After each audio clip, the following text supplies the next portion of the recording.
So today we will do a quick orientation before the project starts on Monday. And so obviously you have all of the training materials on the resource page, and you probably don't really need any additional instruction.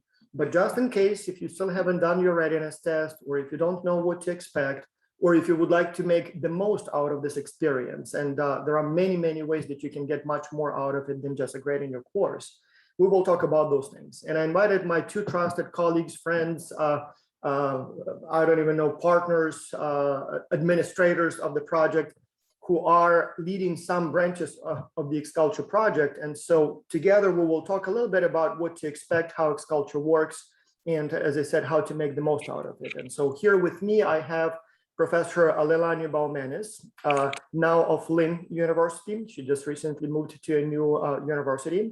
And so Professor Leilani is not only, so she's participated in Exculture for like 10 years now or something like that. But in addition to being a professor, you know, multiply that by two semesters a year. So not only she's done it like 20 times, but also in addition, she is the director of the Exculture Symposium program. So twice a year before COVID, and hopefully starting next year again, we bring best students for a face-to-face meeting for a sort of, we call it a business week symposium.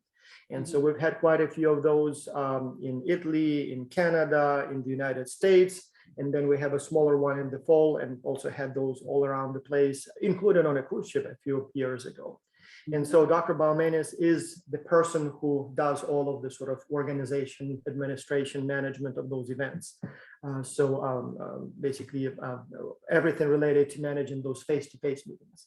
In addition, she's also responsible and manages our non-university track. So we have, as you may know, so most of the participants are university students, primarily MBA, Masters of International Business, undergraduate students.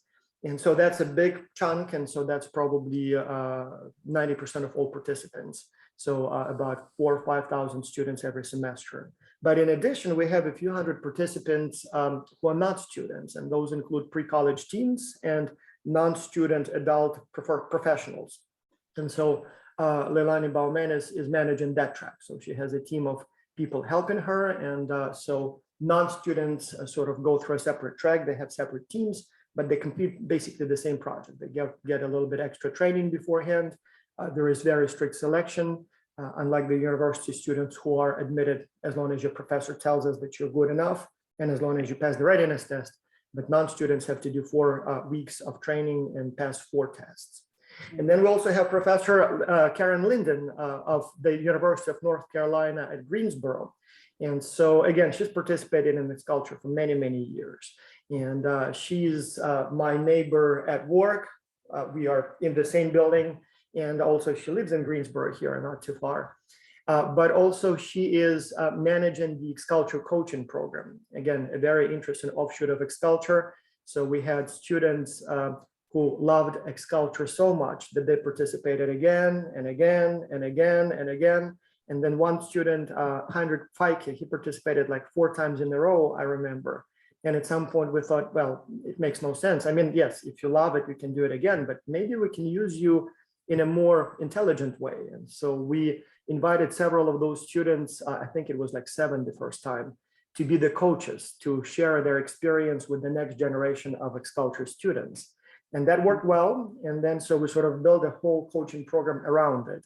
And so this semester we have, I don't even know how many coaches do we have this semester? 70, about 70 students. 70, yes. So all former participants all did a very good job. They will have to complete additional training too. So 4 weeks, you know, things like how to give effective feedback, how to resolve conflicts, communication, how to organize a webinar. So we teach them all kinds of things that coaches need to know. And then so before they were the members of the teams, now they serve as coaches, I don't know, big brothers, I don't know, your friends who can help if you have any help. Any questions about, your reports, just communicating with each other. They've been through it before, so they can empathize and they can give you some tips to help you get through successfully. I just want to point out, because I don't think that we'll go back to talking about the events that we've had, but behind me in my office are some pictures of groups that have been, different places in the world. So Italy, Canada, you mentioned, number of places in the Southeast through the Academy of International Business. So lots of opportunities for people after they go through the global virtual team version. You might want to just plug in and engage in other parts of Exculture. Right. And I'd like to also add that Professor Linden and I actually work together to choose the ambassadors who will be, let's say, coaching in the conferences.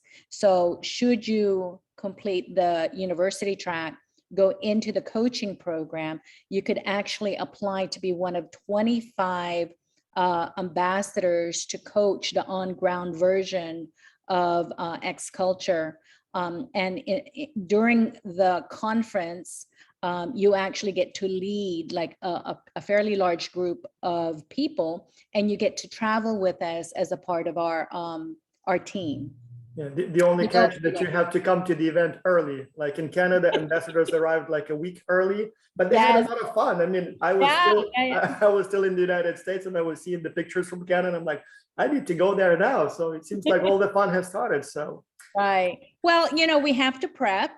So basically, if you get selected as an ambassador through the coaching program, you have to start working 5 weeks before the conference, because you have to guide your teams, and then you have to arrive 1 week early to get ready for them to arrive. We have 200 people that we choose from virtual and from academy. So for those of you guys who are like, what is she talking about? We choose the top 10% of each track to be invited, not to come, but to be invited to apply.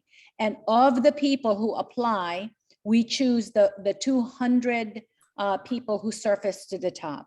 So it's a very selective process, but if you do very well, I'm sure that you'll get invited.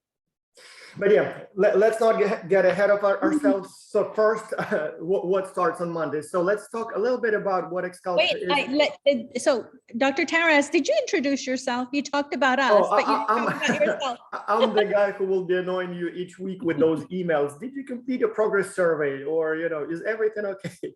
So, but yes, Bas Taras at the University of North Carolina in Greensboro. I'm the founder of the Exculture project, and so have been managing it for most of the time. And I coordinate all these different tracks and activities and research that we do around Exculture.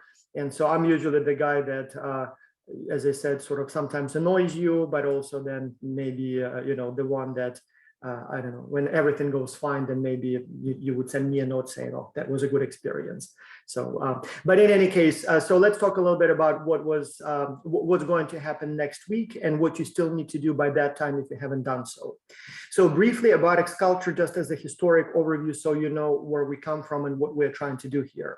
So we all teach international business. The professor is here with me, and so there would be last semester we had a total of like 187 professors, I believe. Some universities were represented by multiple professors. And so one of the challenges we had as professors of international business is that when you try to teach international business in the classroom, sometimes you kind of feel almost like you're trying to teach how to swim on a football field. Like you need to get in the water to learn how to swim. And same thing with international business. You need to have that firsthand international experience to really understand international business. And so the idea was that we would come together as professors and we would put our students in international teams.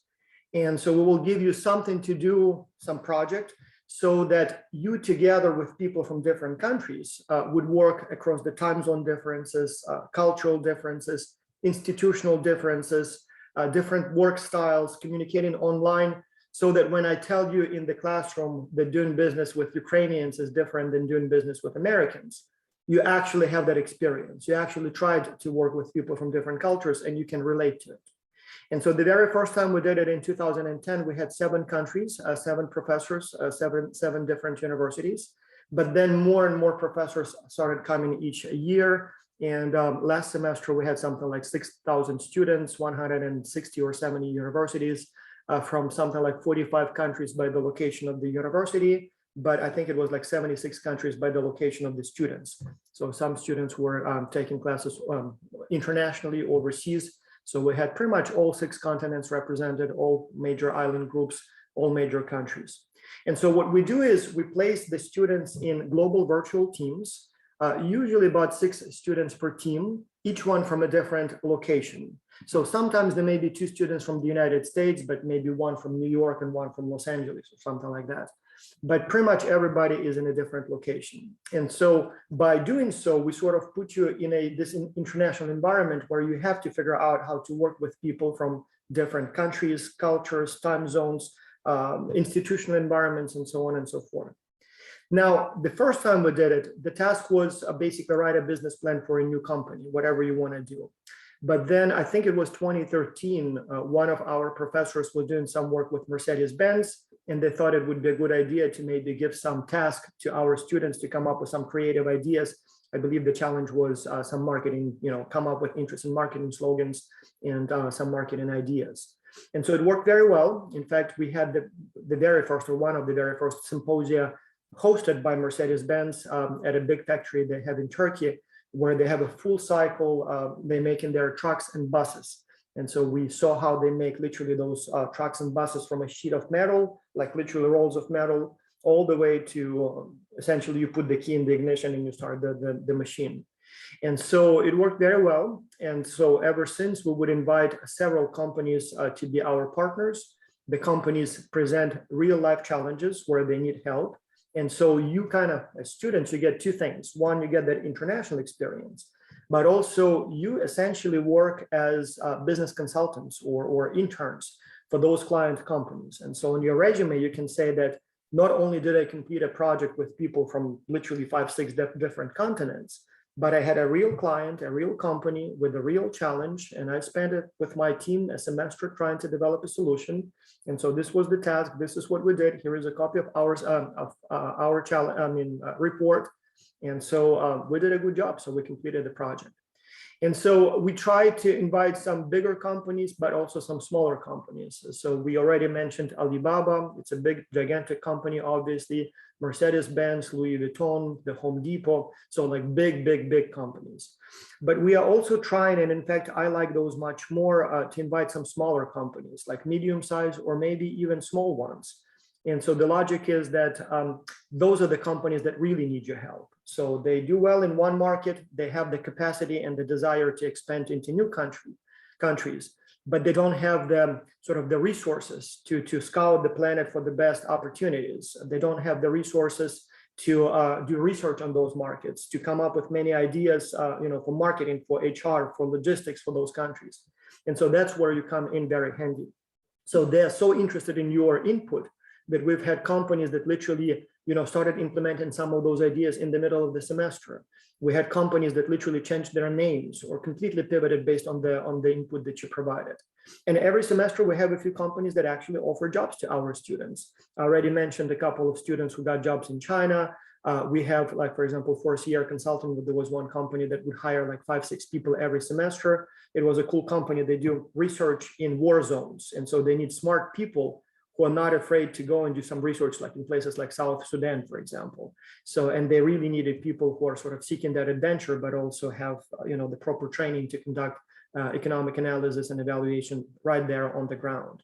So we've had companies that also hired some people to be regional representatives, oh, who wrote this report? Oh, tell me more. This is good. Would you like to work for us? Or maybe, do you want to be our regional representative? So it doesn't mean that everybody will get a job offer, of course not. But if you do a good job, so many of these companies are expanding, many of them are looking for local representatives. So there are opportunities of that kind as well. So that's the general idea. Now, in terms of what needs to happen in the next few days. So one, the project starts on Monday. And so towards probably, we always try to do it in the morning, but realistically, it will be probably our afternoon. So it will be Monday, sort of New York time, like 5 p.m. or so, when you will receive the names of your team members, and that's when the project starts. But before then, you need to complete the Exculture Readiness Test. And so let me share the screen here for a second, just to show you what it looks like. So if you haven't done it yet, so all of the resources are posted on this resource page. So you go to exculture.org 2021 to A, you have the link in your invitation. And you have a bunch of little things like, like a 3-minute video that talks about Exculture, and there is another one. But your main sort of document is this longer PDF file, which we call the Exculture training module. And so the readiness test basically follows this structure. So you literally will read like half a page, and then there is a question about it. Another half a page, and you read another, answer another question. And so there are some additional resources here on the page that you can find, like, for example, the schedule, when things are due. And it's very easy. It's every Sunday midnight. So you need to submit a little sort of progress survey. Then you also have some submission instructions. You have some link to webinars that we will have this semester. And so it's a basically Word file we update it as we go. Like, for example, this orientation for now is listed as upcoming live event. But then once it's done, I'll put the recording here and you can watch it, or those who couldn't attend live will just watch it here. And then you have also some, so the list of some of the companies, there will be a few more added today. And so just to give you examples, so we have, like, for example, Advanced Super Abrasives. So this company makes grinding wheels.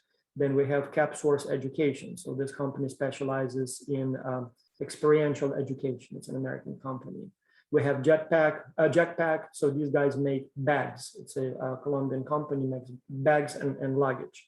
Nova Brink, it's the world's third largest toy maker. So they make toys.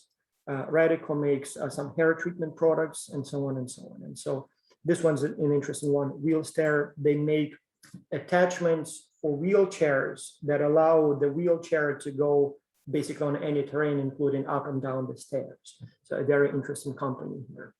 And so everything is on that page, but your main document is that training modules. It's like 10-page PDF file. And so that's where you will have information about the project itself. Then you have a little bit more information about sort of known challenges of working in global virtual teams and best practices, what to do when, how to schedule a meeting, for example, if you have people in different time zones, what to do if somebody is not participating. So things like, basically challenges that we see over and over again. And so what we figured is the best way to address them.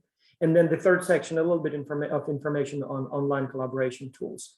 By now, I assume you probably know most of that. Like I assume know how to use Zoom, how to use Skype, how to use email, obviously. But before COVID, actually, most people didn't. And we literally had to teach them how to use those tools. And so, yes, COVID was a bad thing, but one good thing that came out of it is that now everyone at least knows how to communicate online. So that's a positive thing. So yeah, you should have received an email literally that says, welcome to Exculture, your readiness test link. You just click on that link, it will open the test. It has something like 40 questions. You answer those questions. We ask you a little bit more about your age and gender. And the reason for that is we want to make the teams as diverse as possible. So we want to mix not only nationalities, but also make sure that we have some men and women on each team and stuff like that. But for the age and experience, we actually try to match you. So we don't want to have too young and too old in the same team. So we try to match you so that you have sort of similar schedules, similar education level, so that you're a little bit closer in that respect. And I'll be honest with you, that maybe, how should I put it? We do a lot of research, and we know that older people don't necessarily do a better job. And we know that maybe even MBA students don't necessarily do a better job than undergraduate students. But what we also know is that when we mix the teams, then MBAs start complaining that, oh, I don't want to babysit those undergraduates. And undergraduates complain, they say, oh, my MBA team member is so bossy. And so we try to kind of match you a little bit so you don't have that sort of side to blame. So even though friction, yeah, unnecessary friction. Unnecessary. There. So that's why we ask a few questions about, your background and experience. So we use that into, take that into account. And that's so I would say, if I could just say that readiness guide, that's a great one to download and keep it wherever you want to, because you'll always go back to it. Just because you got through the readiness test, which is great, you're probably not going to memorize everything right from the start. So you can just go, you look at the table of contents, and then you just find that area again. It's a real quick reference guide. So that one's a good one all the way through the project. It just kind of keeps you on track. And then I would say, if you haven't taken the readiness test yet, I don't recommend you take it on your phone, because it's supposed to be a scavenger hunt. It's not cheating for you to look at the guide while you're taking the test. We want you to pass it the first time. We want you to get as close to a perfect score as you can. You don't have to have a perfect score, but the main thing is that you use it like a scavenger hunt. So that way you can have all of your tabs open if you're on a computer, or if you're on a cell phone, it's a little tricky to do that. So that's just one tip to help you get through that first. And it's open books, open notes. I would literally, before I even start reading it, I would open my test. It's not timed. In fact, let me show you what it looks like just so you have an idea. So there would be an email, and you should have received one some time ago, and by now you probably even received a reminder. So let me share. So this is what the email looks like. So it literally says, welcome to Exculture, Readiness Test link for Vastaras. And we put your name in the subject because some people start sharing the links, but the link recognizes who you are. So once you click on it, it's individualized. So don't share your link because it's a different link for each student. And so you just click on that link and it opens the test. And I would even, before I do anything else, I would either read this stuff first, or I would just open it on a different screen, or maybe side by side, like, my readiness, where is that? This one here. So I would just open it as a, guide, and then I would read my first question. So first, did you read it? Yeah, I did all of this. I looked at it, for example, and then let's start. And so I see the first question. What is the main task that you and your team will have to accomplish? I have no idea. Let's look for it. So this is what Exculture is. This is what they do. You have experiences, blah, blah, blah. And the task is you work in a team and you select a company and you write a business plan. Oh, that's clear. Okay, write a paper about the world. No. Write a paper about cultures. No. Write a business proposal for a client company. That's exactly what it is. And then you just go to the next question and do the same over and over again. And the reason we ask, we have this test, one, obviously, the main goal is to make sure that you come in prepared. But an equally important goal here is, one, to make sure that you're fluent enough in English, and most people are. But again, we want to make sure that you can comprehend the language and you can correctly answer the questions. Two, we want to make sure that your email address works. Again, sometimes professors send us email addresses and we send the email and it doesn't go through. And we used to place students on teams without the test, but now the test ensures that at the very least, they get the email, everything works, so there will be no problems of that kind. Three, and this is very important, it is a test of diligence of sorts.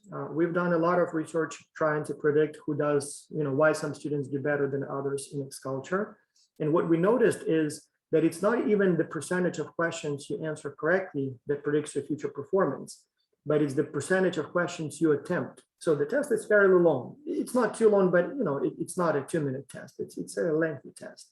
And so what we noticed is that students who do not model through the whole test, like stop in the middle or skip some questions, those usually the students who will then not show up for the team meetings. Those are the students who will not participate actively. Those are the students who will give trouble to the team.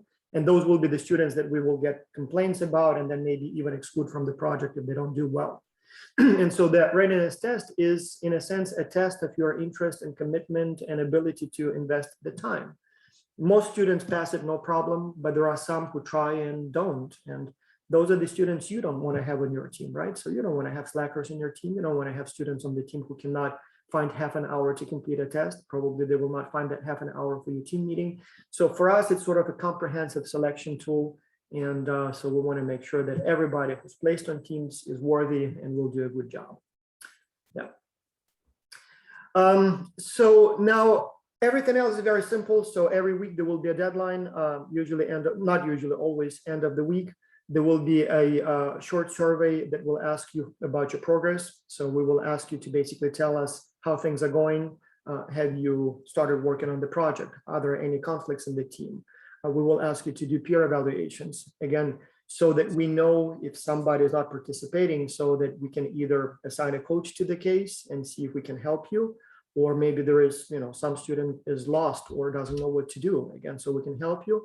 But also if somebody is not working, week after week, we will have to take maybe some more drastic measures and maybe even exclude a student from the team. The rule is that if your peer evaluations are below 2.0 out of 5, so basically below bad, first week, we will send you a warning saying, oh, something's not right. Your team is not happy with you. Could you maybe reconnect with the team? Would you like to talk to a coach? Maybe a coach can on your behalf talk to the team and see what's going on. And in most of the cases, the reply is, oh, I'm sorry, I was busy at work, or maybe something else, but yeah, all good, no worries. But sometimes the reply is, oh, I'm just not sure what to do, or, I missed one meeting and I'm now a little bit, not sure how to approach my team. If that's the case, we'll help you. But sometimes we don't even get any response, and then we wait another week, and if the situation doesn't improve, then, we usually have to basically replace that student or do something else about it, because nobody wants to have a team member who's not participating. And yep, every week you tell us how things are. Most of the time they're very well, everything's going well. And then at the end you submit your report, and we allow you to present your work as well. And when you're fully done, you will get an Exculture certificate. This is the old design, new one looks much better. I have a few leftovers. And then the best ones are invited to the Exculture Symposium. You also get the Exculture recommendation letters. It's a very detailed document, explains what you did, what experiences you gained, whether or not we recommend you for tasks that require teamwork and complex problem solving. And so many students were asking for those recommendation letters that now we just give you one by default, even if you don't ask for one, so that in the future, if you're applying for a job or a stipend or whatever else, you have that letter in support of your application from Exculture. So that's pretty much all I wanted to say. So I'm not sure, ladies, if you have any questions, and I see any comments, and I see we have some questions. So I'll start reading them. And students, if you have any questions, put them in the Q&A, and we'll respond to them, answer them. Great. And looking through the questions, someone mentioned that they completed the readiness test and they received the confirmation email. So that's great. And then they received a reminder. So as long as you received a confirmation, you're fine, you're done. And you just have to wait for Monday to be placed on your team, but you probably will get reminders. And all we could say about that is just, that you've passed it, and that's fine. It's just reminders for others. And unfortunately, it's just, the system won't allow to exclude you if you've already passed it. So don't let that alarm you in any way. Generally, you will not get a reminder if you. But they are getting them. They are getting them. Oh, that's, I know. Just maybe sometimes something like somebody is in the system twice. But anyway, and it might be like a 24-hour thing or something like that. So just for them not to worry if they complete it, but then the next day they are asked, to a reminder to do it, you're fine. This is the email that I sent to myself. So I deliberately failed the test, and I wanted to see if the system works. So there are 40 questions. You need to answer 31, I believe, to pass it. So about 80% correctly.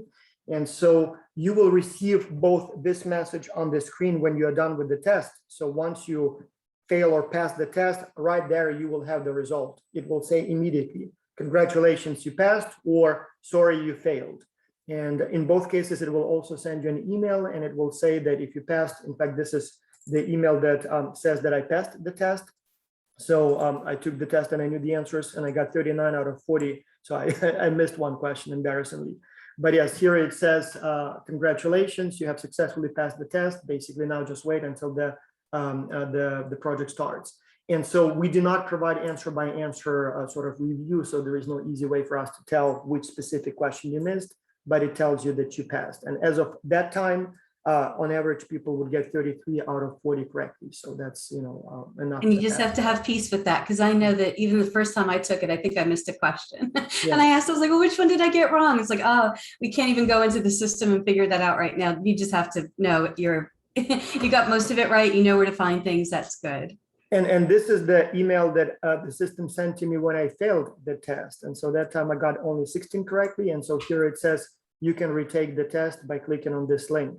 Now, I deliberately set it up so that this email comes 1 hour later, retake.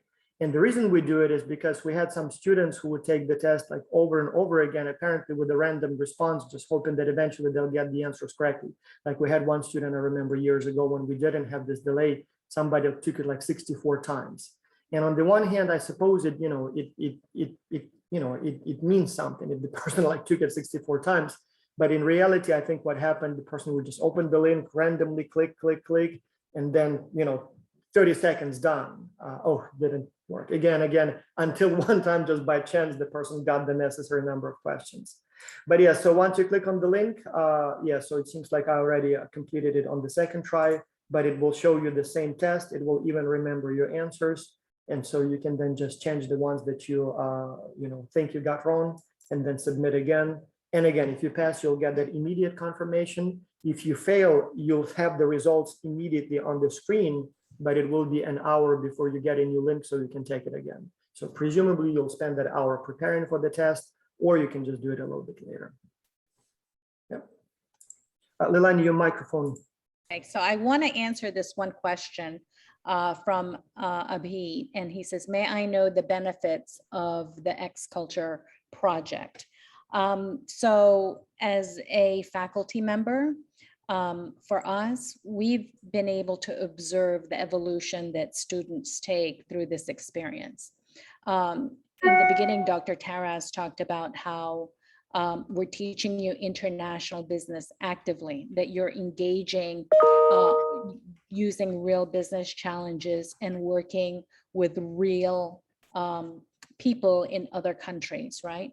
And you're learning about cultural intelligence, learning about conflict, learning about other people's traditions, learning about how to collaborate with people with different values and belief systems that you grew up with. So aside from that, I think that, you know, and I always go into this because I think that this is really one of the core values, that as we teach more people how to be culturally intelligent and how to get along better, that hopefully the bigger picture is that you evolve to participate in a more peaceful world. So that's the big picture. Individually, what's in it for you? Well, you have actually experienced working with people from different countries. That's not something that's easily done as a college student. You also now have an opportunity to learn about other people, other countries, and the collaboration strategies that you can put down on a resume and say, hey, I know how to work with people from Asia. I know how to work with people from Europe. A traditional college student does not have that opportunity. And if you continue on with this, the experience grows even bigger, because coaching, we teach you leadership. If you become, you know, an active member of our alumni, for example, then you start networking with other people who graduated from our programs who are now professionals in other countries with large corporations. I can tell you about Irena. Irena is now I think she works for Deloitte and Touche, Italy. Deloitte, yes. Yes, Karina works in Brazil for some other very large consulting company. And these are all kids that started from where you are, then became coaches, then came to conferences with us, and now are young executives. And, you know, we also have a program where now that you're a young executive, you successfully completed Exculture, you graduated from university, you stayed with us, you can network with all of these people all over the world. And you know what? They're just not colleagues anymore. They become your friends, and you can couch surf. We know people who did that too. They started couch surfing. For example, we took them to Europe in Macerata. And I was following the students for like another 3 weeks after our conference ended. They were going all over Europe, traveling with each other, with people that they met at our conference. So the world is going to open up for you if you allow it. You just have to allow it. Okay. So I hope that answers that question, Abhi. No, but most importantly, so I mean, obviously it's part of the course, so you sort of, most of you have to do it. But then we get a lot of emails from students who say that Exculture helped them get jobs. So when you graduate, you will be just like everybody else. You took classes, you got good grades, maybe you did some internship, nothing special. And so we get a lot of emails from students who say that I was like, hi, professor, I took your course a long time ago. You probably forgot about me, but I want to tell you that I went for a job interview the other day, and there were like 20 other candidates waiting, and I didn't think I had any hope. But then during the interview, my interviewer was falling asleep. But then I told them, hey, I completed a project for a real company with people from 6 different countries. And the interviewer wakes up and says, oh, tell me more. I've never seen anyone like that. And so you tell about your experience, and before I knew it, I got the job. Second, you need to understand that international experience can be different in a sense that, you know, you can, as a tourist, go to a different country. And yes, you will try their food, you will see their architecture, you will go to a museum, but that's not really the international experience you need for work. So the experience you need for work is the experience of doing work with people from that culture. And that's a very different experience, especially now that much of this work is done online. So not only you have to know how to work with people from different cultures, but you need to know how to do it online. And so that's what Exculture gives you. So as a tourist, you can visit a lot of countries. You can know a lot about their geography or climate or food, but you will still be, not incapable, but you will really not know how it is to work with those people. And so that's what Exculture gives you. And then, yes, friends, and we even had a wedding not so long ago. So one professor sent us an email that one of her students got married with another Exculture student. So he proposed at the symposium in Italy. She accepted, and yeah. So again, that's not what I advocate, but But then also in Canada, we had a group of there were like 5 or 6 students from Exculture who started a company together, and so they are in different countries. Alex Mbaka is in Kenya, sorry. Jasmine was in the United States. Yev was in Ukraine.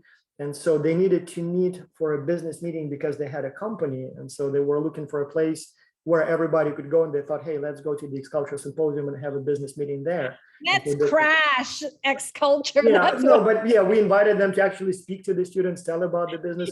So what I mean is that those can become not only your friends and travel companions and couch surfing buddies, but maybe potentially business partners, or maybe, maybe you will, do more together.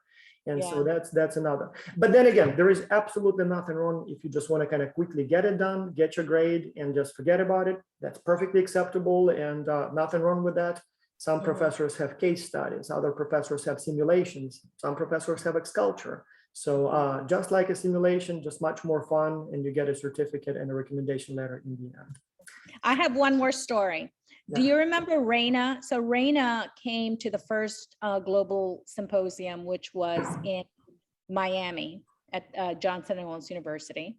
And during that time, our host, or one of our sponsors, was UPS. So UPS actually sent down one of their HR recruiters to come and participate in Exculture.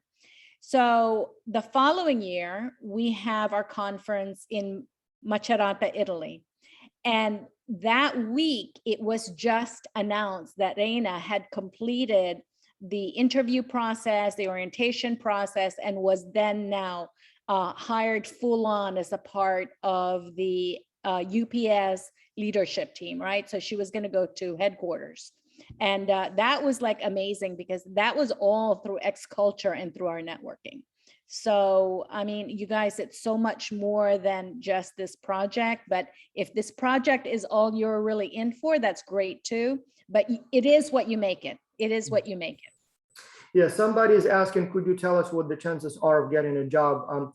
Exculture is not a project that gives you a job. So we hear each semester from at least a few students who did get jobs with the companies where we participated, but that's not something we can promise or guarantee. And obviously, out of thousands of students, it's only a very small percentage who impresses the companies enough.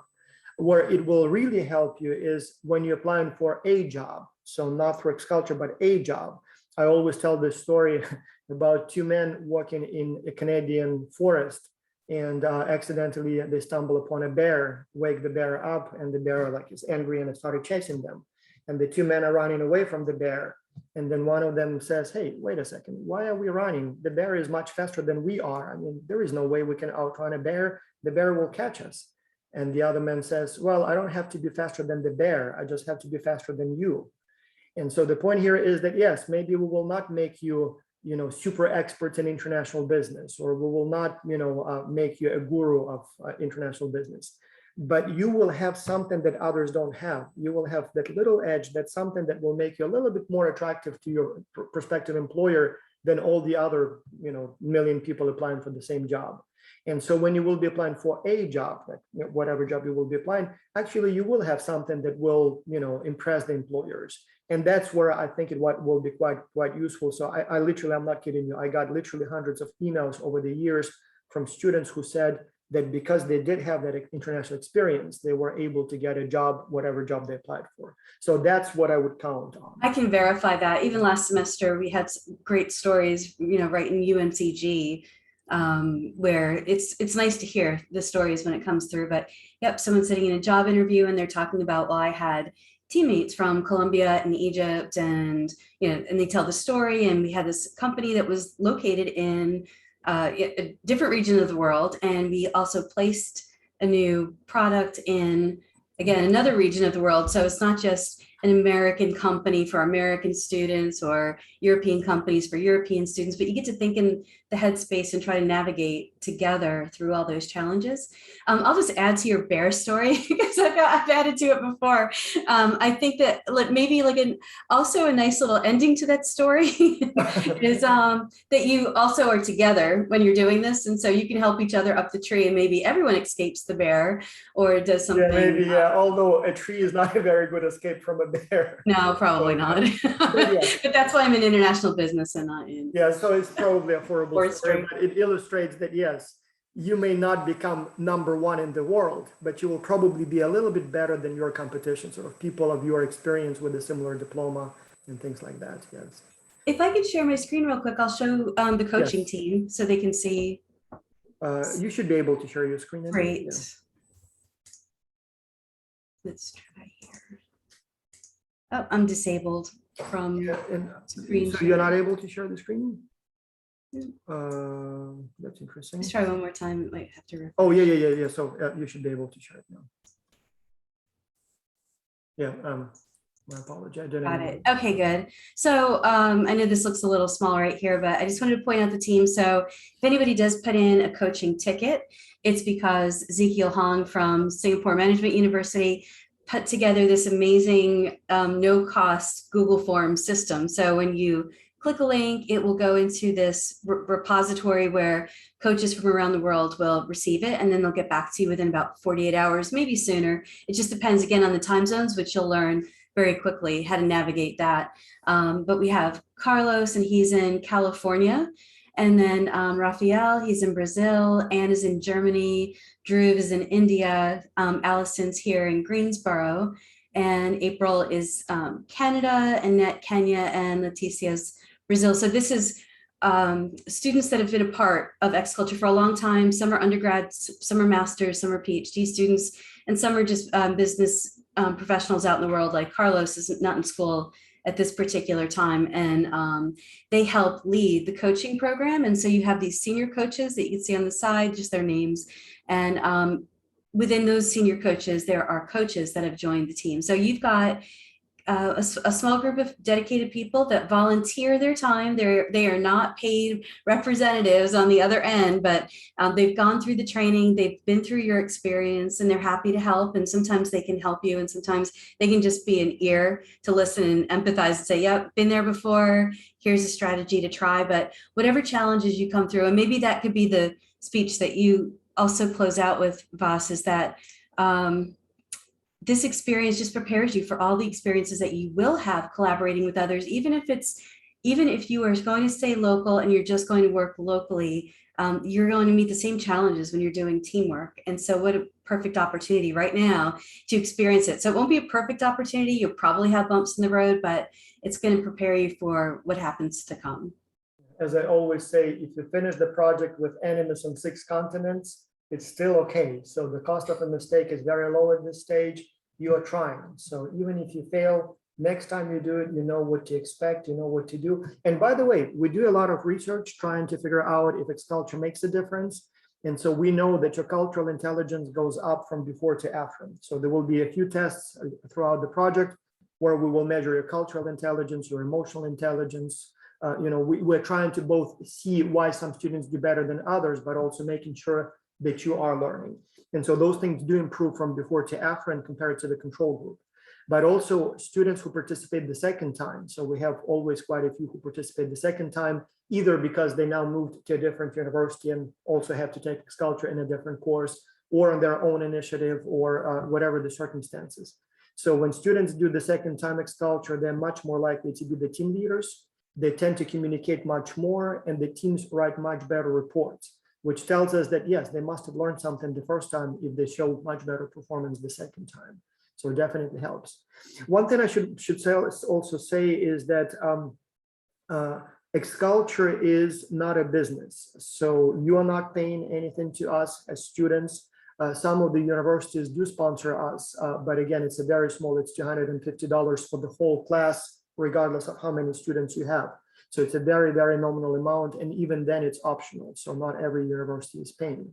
And so we are not a business and we are not providing a service to you. We are a bunch of professors who are just trying to give some additional extra useful experience to our students.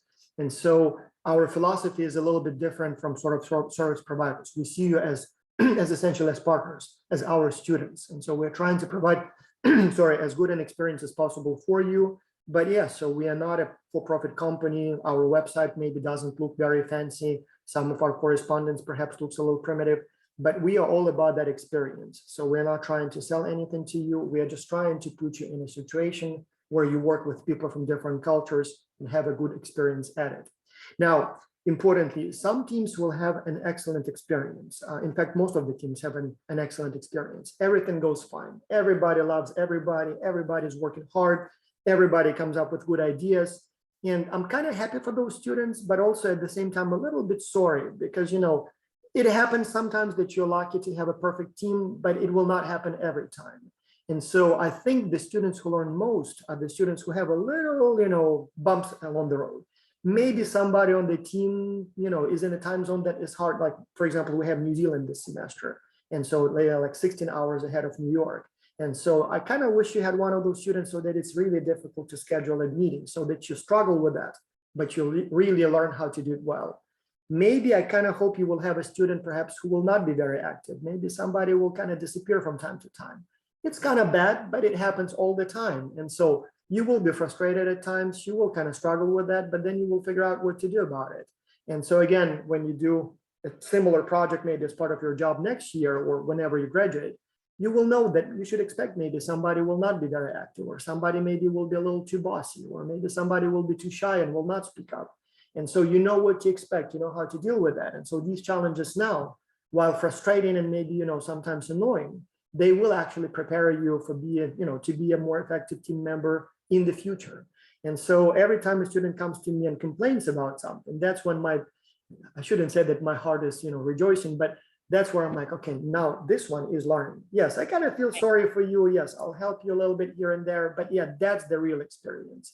Right, so those of you who will be lucky to have a perfect experience, good for you, but don't expect that every time. Don't expect that every time. Yeah. I actually, and can I just validate what Dr. Taraz is talking about? The people who I think have evolved more from this experience are the ones who struggled with it the whole time. And my one student, Celeste, I think you have her as a coach now, Professor Linden. So Celeste actually had a horrible team the first time. And not only that, but she was also a free writer. Like she told me, she's like, nobody wanted to do anything. So you know what? I'm going to do what everybody else does. We're just going to barely make it, which is not her personality. You know, her thing was just, I just not need to get through this project. I don't care about these people.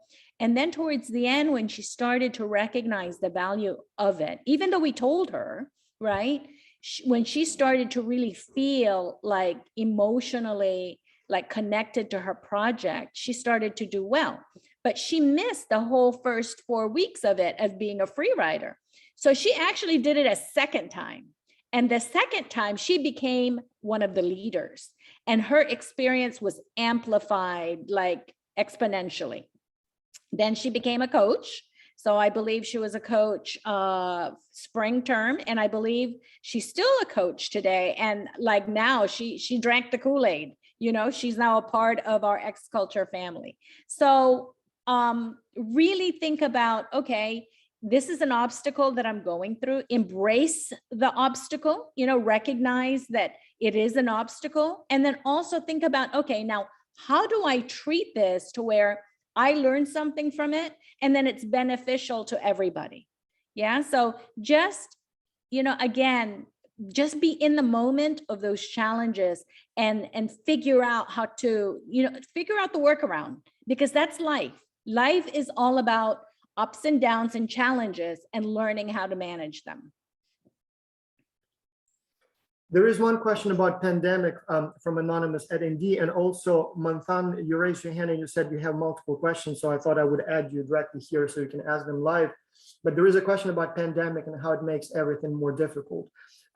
Yes and no. So Exculture has always been online, and in a way we've been preparing the world for pandemic, so to speak. So we taught people, or had been teaching people, how to work, collaborate online in virtual teams even before that was sort of necessary. So when the pandemic came, not only were we prepared, but also we got a lot of requests from different companies and partners asking us to teach their employees or students or teachers, professors, how to teach online, how to work online. And yeah, so I know that there are some, maybe some people are going through some challenges due to pandemic, maybe, I don't know, restrictions on travel, maybe, I don't know, some problems with the jobs and things like that. And obviously we understand that. But as far as the project itself, it shouldn't be a problem. I mean, you work from home, you don't need to go anywhere, at least not for the virtual part. So you communicate online. So wherever you are and whatever your schedule is, it should be fine.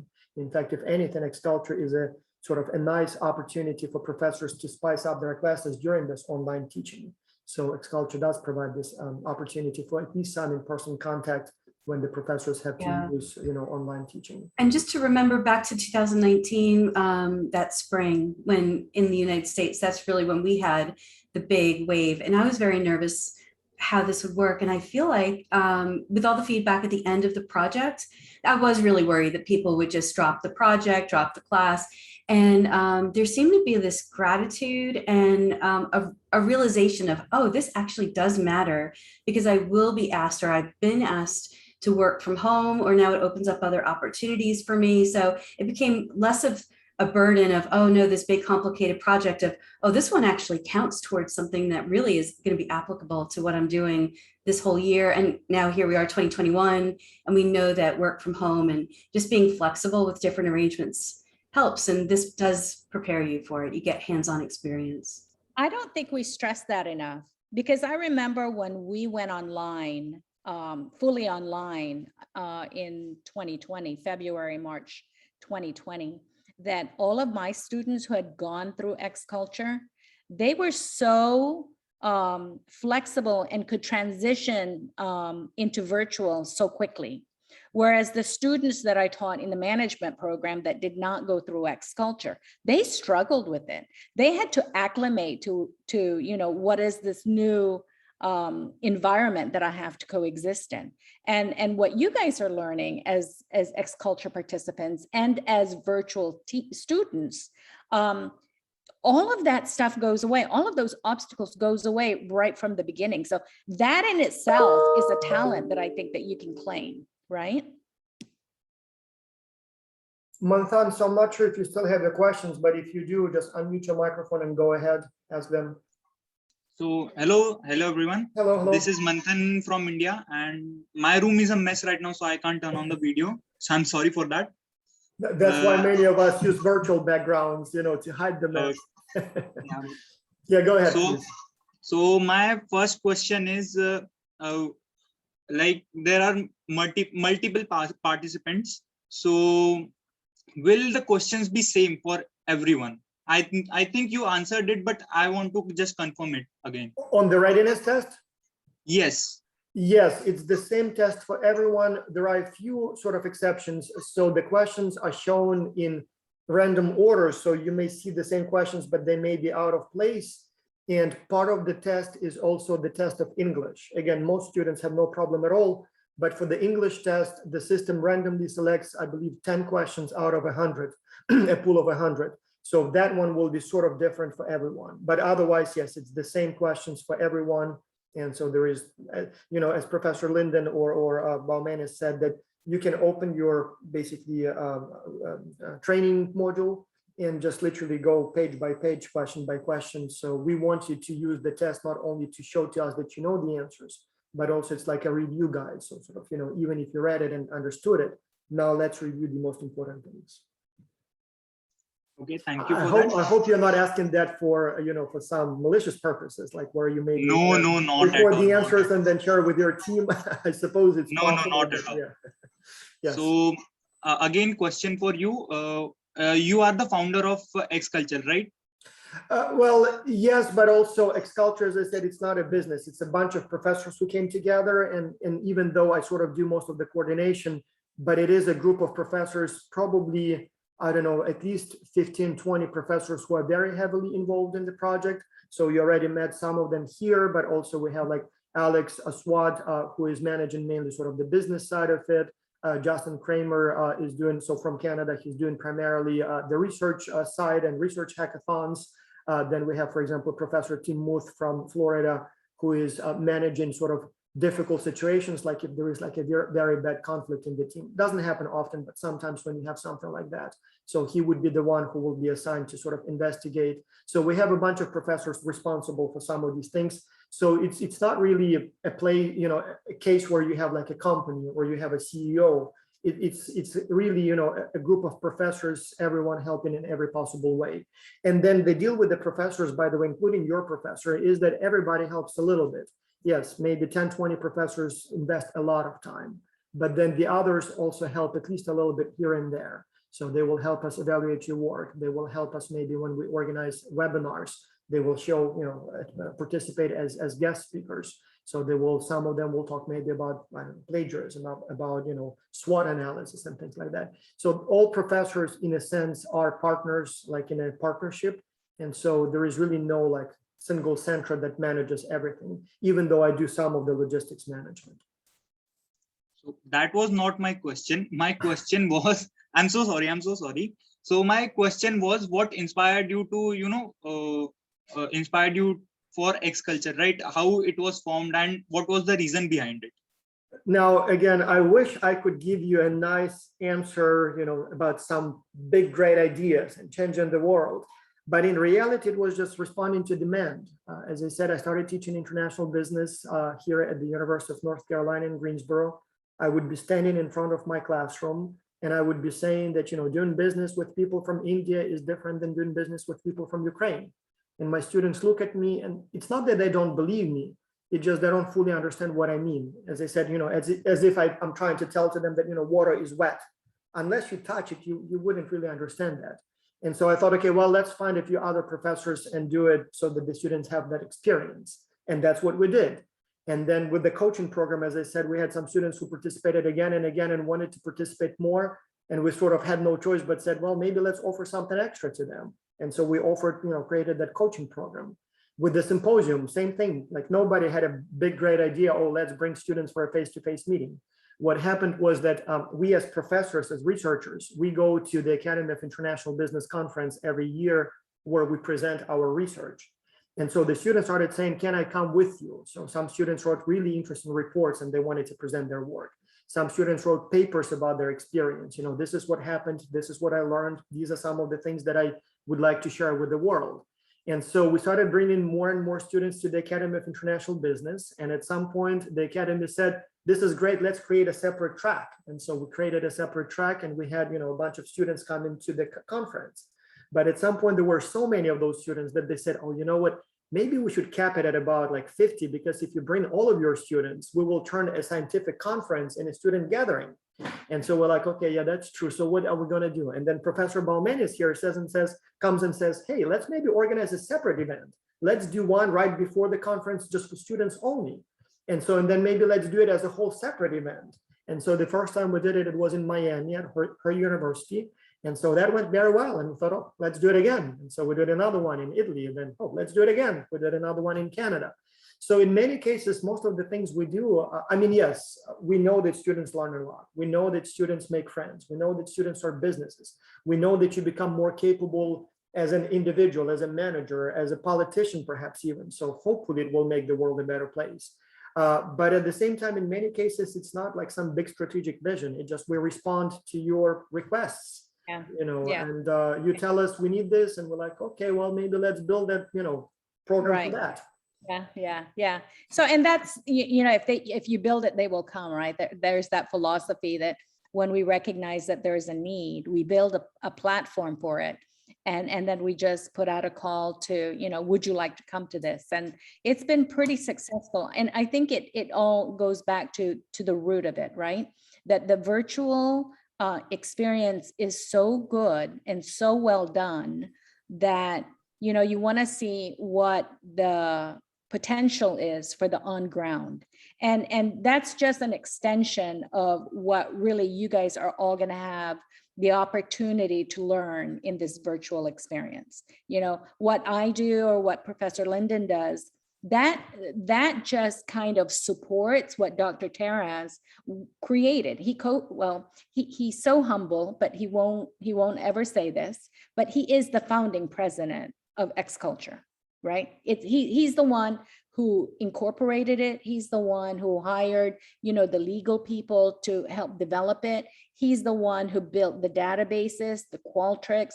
He's the one that founded the research component of it. He's the one that gathered all of us professors to say, hey, you know, there's this opportunity and would you like to join me? And so, yes, it took off once the people came, but he built the platform in the same way that, you know, we created the platform for you to go to global or for you to become a coach, right? Because there was a need, we built the platform and then you guys came.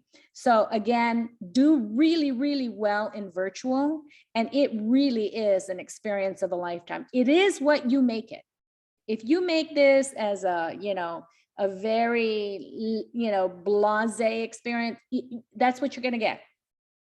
But if you put your heart and soul into it and recognize that this is really an opportunity for you to learn about other people, to grow. This is not just academics, guys. This is real life experience, an opportunity for you to grow in ways that you haven't been put through before. Embrace that and you'll get a lot more from it.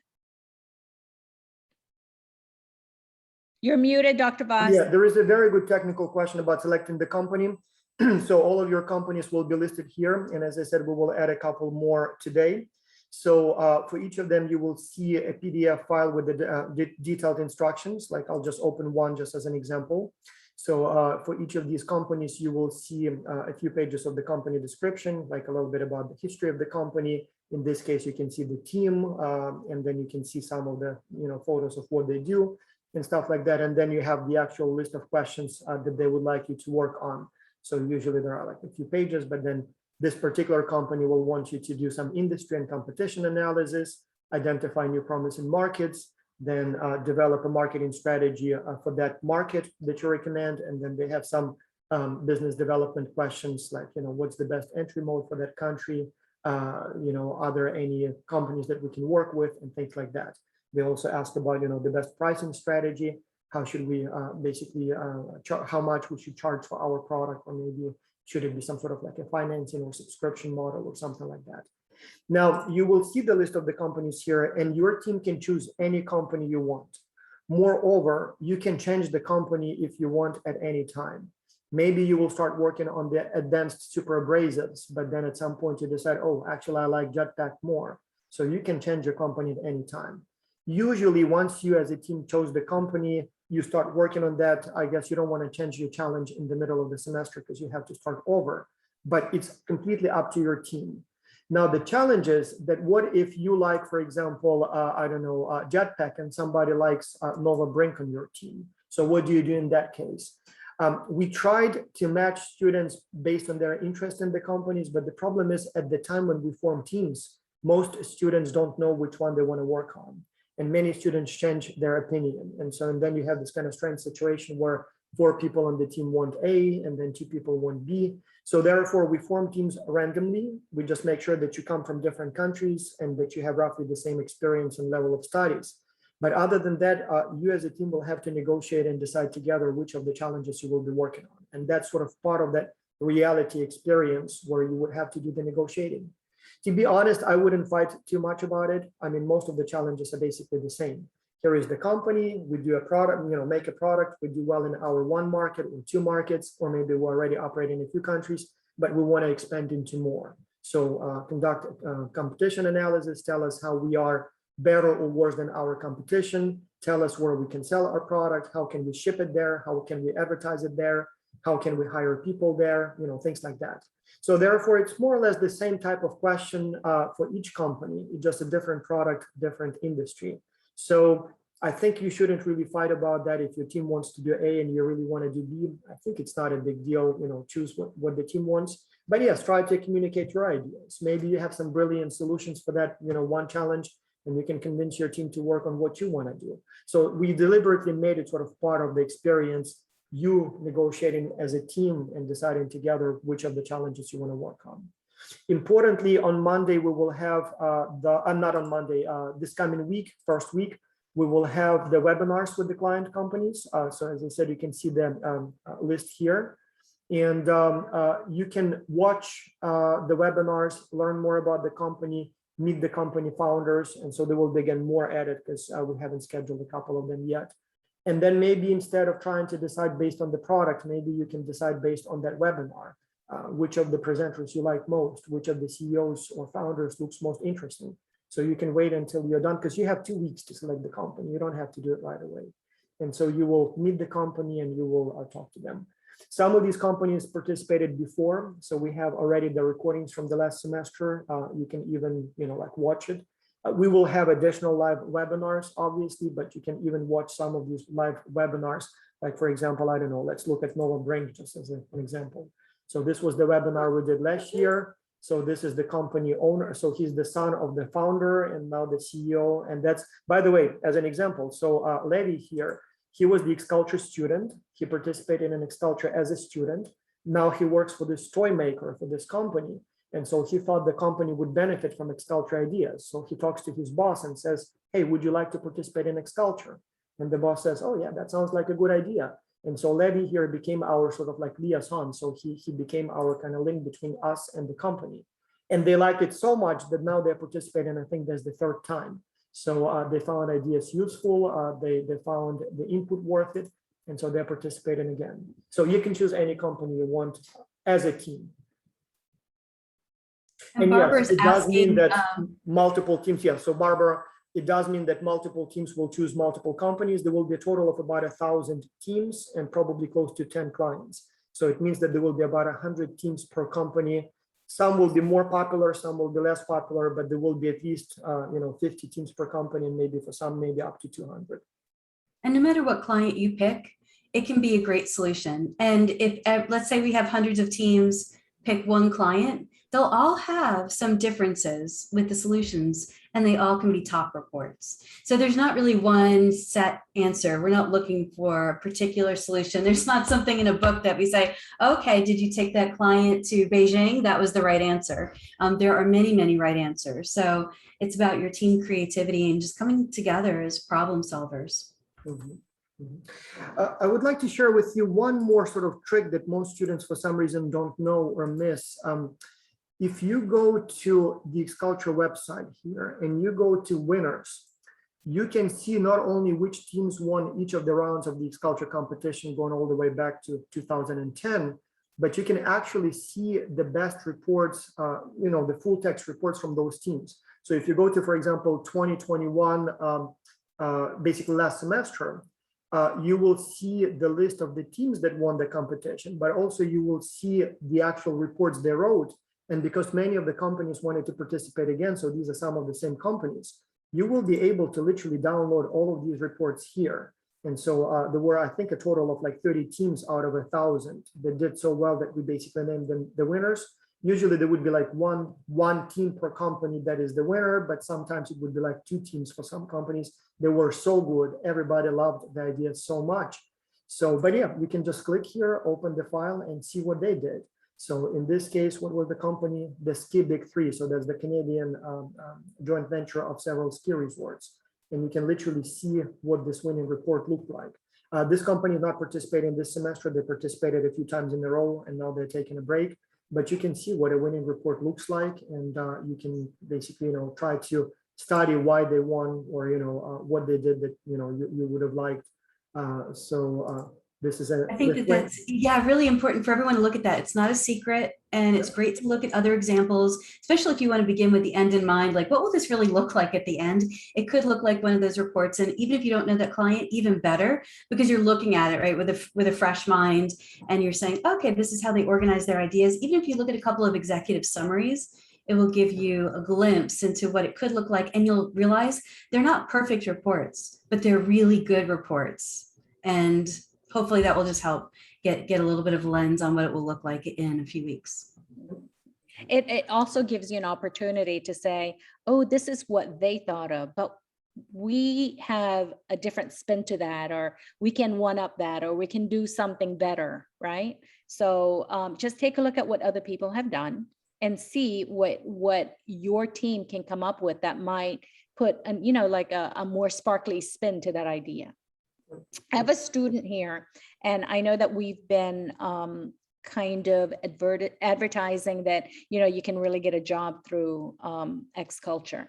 I guess what I want to tell you is Exculture is just one of the other ways that you can connect with employers. It is not the way, but it is just one of the other ways. And really, as you grow and learn, right, you make your own opportunities. And through networking with other Exculture graduates, you guys all growing up together and becoming professionals together, that's really how you build that network and create those opportunities for yourself. We don't make these opportunities for you. We're just telling you some of the success stories that other Exculture students have been able to achieve for themselves. This is all up to you. We're just creating the platform for you. So Abhi, you know, how many students, we can't really tell you. You know, the few that have done it come to tell us, we're telling you.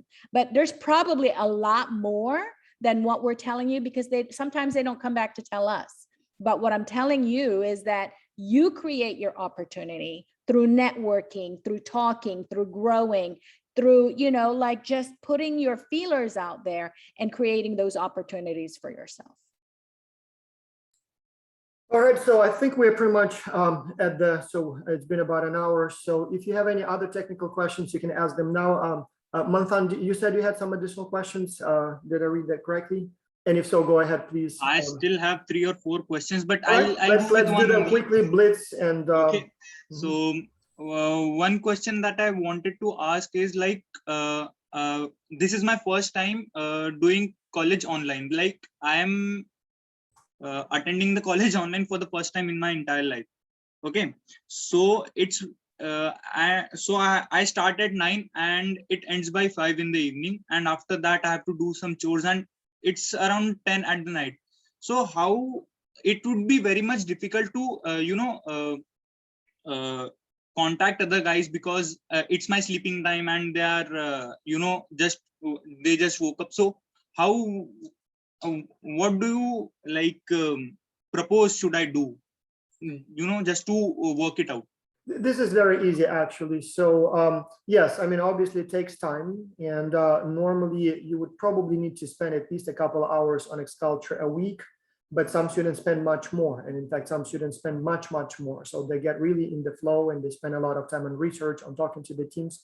But we do not require that you meet with the team, for example, on a daily basis in Zoom. We don't require that you have some certain frequency of communication. So if somebody is in a time zone that does not allow for a live meeting, maybe you rely more on email, or maybe you create some sort of a group in Facebook or maybe in Slack, and that's where you do the communication. So it doesn't have to be synchronous. It would be nice if you had at least a couple of meetings where you see each other, but it's not required. And so the whole point here is, as I said, is that you figure out how to work with people when you have these constraints. Everybody has a different schedule. Everybody is in a different time zone. Everybody has perhaps a different, set of demands in life. And so, yes, figuring out how to make it work, that's what counts. And in Exculture, very, very importantly, it's not about the outcome, it's about the process. Yes, we want you to write a good report. Yes, we want you to win the competition. Yes, we want you to impress your client so much that they will offer you some sort of a job or maybe compensation. But in reality, it's not about the destination, it's about the journey. It's about figuring out how to work in a team when you have that situation. And yeah, especially India, I know you're 11.5 hours ahead of me. And so I know that it would be hard to find time. Like now it's basically midnight in your time zone, or close to midnight. And so the only time that would work for our meetings is my early morning, your late evening. But yeah, that's figuring that out and realizing those differences and challenges, that's the whole purpose. So don't worry, try your best. It's not a test, it's a process, it's an exercise. And so you trying it, that's what counts. It's not the final outcome. Thank you so much. Yeah, sorry. And looking at the coaching leadership team that I just showed you a few minutes ago, we have people in a variety of time zones. So we all agree that 11 o'clock is pretty much our great time. And then you might say, hey, well, that's not fair to Ezekiel in Singapore, but he's kind of a night owl. And so it just works for him. So sometimes we'll make assumptions like, oh, it's too late for that person. They'll say, actually, that's great because it's right when I'm done with work. I'm already keyed up. It's a good time for me to have a, quick 30-minute meeting with everyone. And then there are times too that the three of us, it can be difficult. We're in the same time zone to get together. And then we'll have meetings like when Justin was in Thailand and it was 12 hours difference for him. And that was okay. But it was more difficult with Fred in Kenya to build him into it because not only the time zone difference, but just because of traffic or internet instability. So these are the wonderful things that you'll all get to work through that we work through all the time with our colleagues. Yeah. So we just ask you to talk together and you'll find some solutions. And I put a link, I know we're out of time, but there's a link to the World Clock Planner that might help you. You just, when you get your team members, and even in my phone, I can tell right now in my phone what time it is for people that I work with. So maybe it's in your phone that you also just plug in everyone's time zones and start thinking in the head of where in the world is everybody and what are they doing right now? Because I know for sure I am not going to, let's say, get in touch with someone in Thailand because it's really late night, but in Kiev, it's only 5 o'clock in the afternoon. So maybe it's okay for me to have a call with somebody, or Brussels is only an hour away. It'll be an interesting puzzle for you all to work out together. I love the question from Kavita Sisodia. So different time zones, different working hours. Everybody has their time for other things.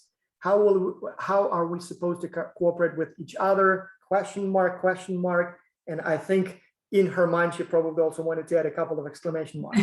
And yes, different time zones, different demands, different schedules. That's the whole point.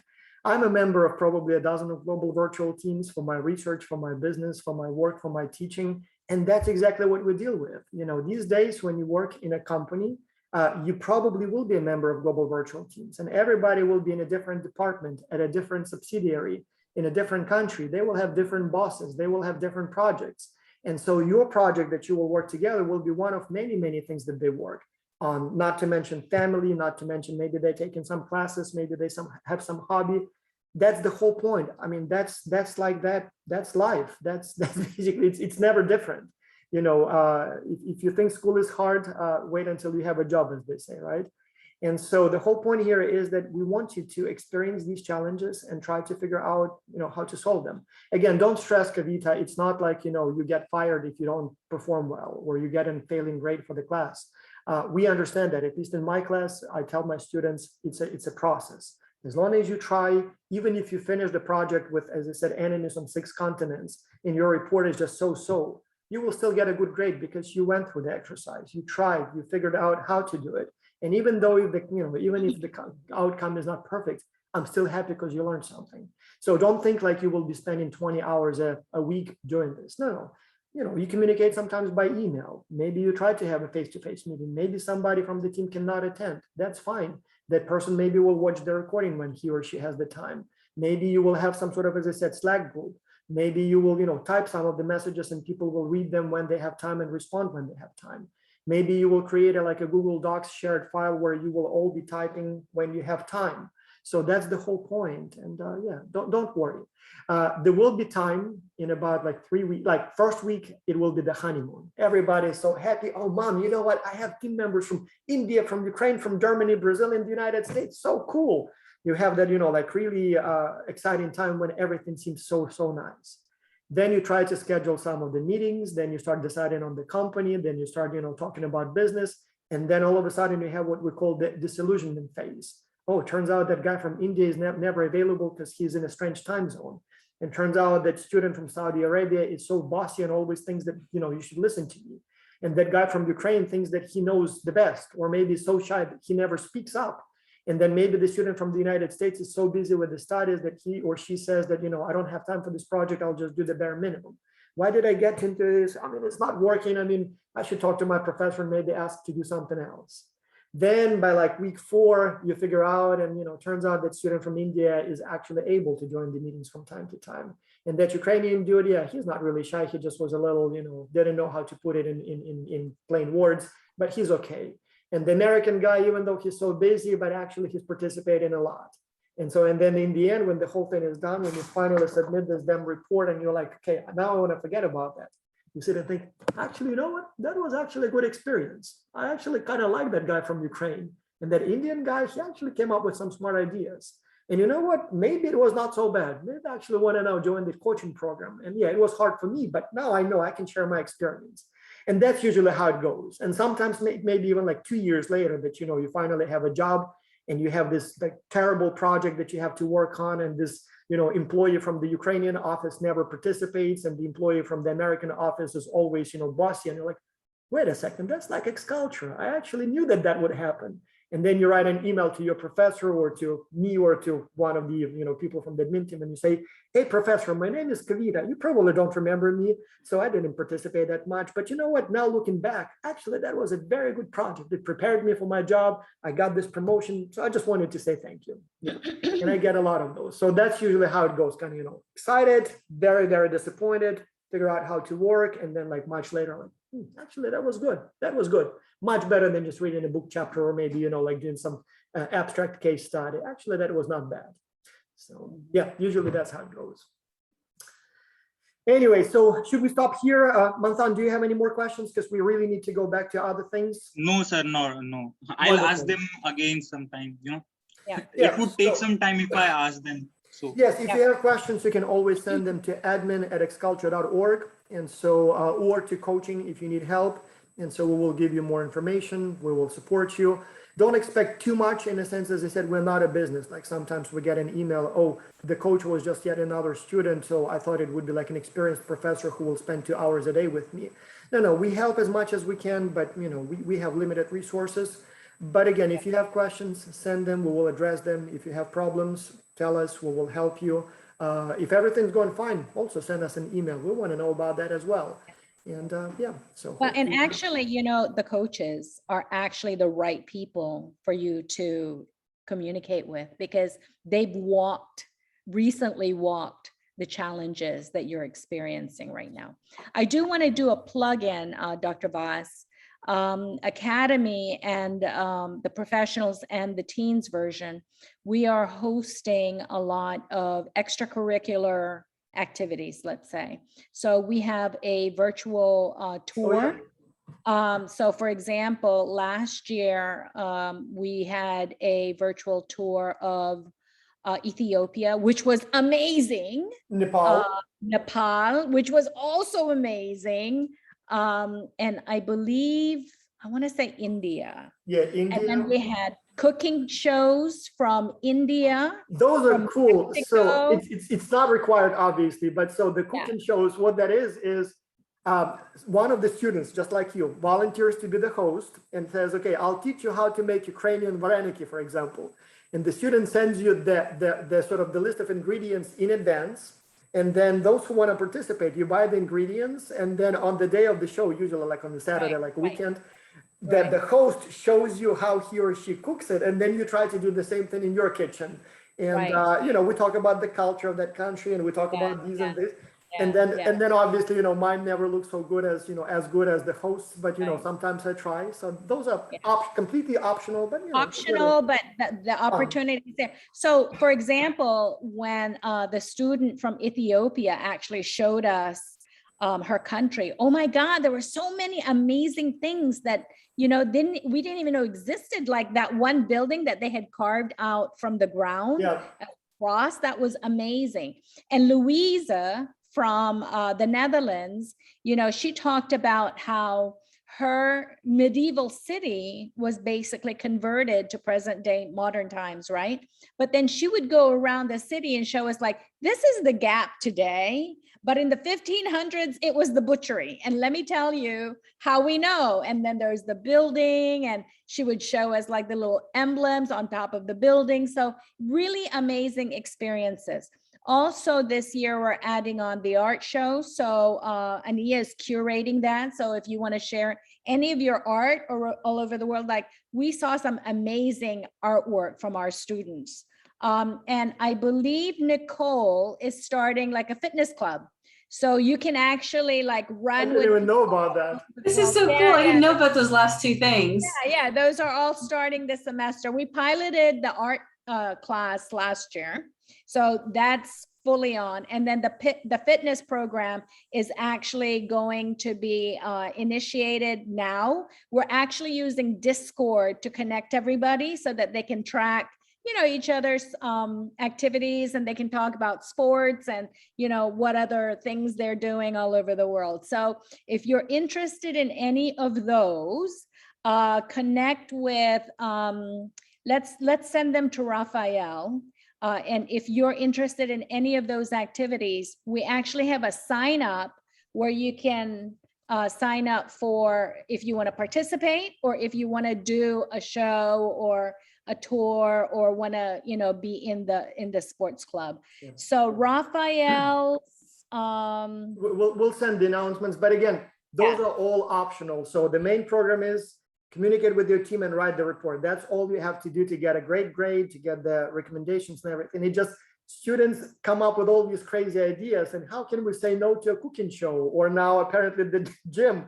So you don't have to do it, obviously, but if you would like to, that's an opportunity. Somebody is apparently building now the couch surfing platform. So because we have students like literally in more than 100 countries. So if you want to travel, you can connect with other exculturers.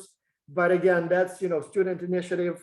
We welcome that, but you don't have to do it if you don't want to, obviously. So it's just something. just another opportunity for you guys to get to know each other a little better and learn about each other's culture. So all good stuff. Yeah. All right. Well, thank you, everyone, and stay in touch, and hopefully you'll have a good experience. Thank you. Bye-bye. Take care. And thank you so much, ladies, for participating and sharing your experience with us here. So here is to a good semester. So, Peace and love. Enjoy your semester. bye-bye. Lots of coffee. Oh, yeah, I have Yay. some coffee left. Yeah. Virtual, boom. Take care. All right. Bye for Bye-bye, now. guys. Thank you.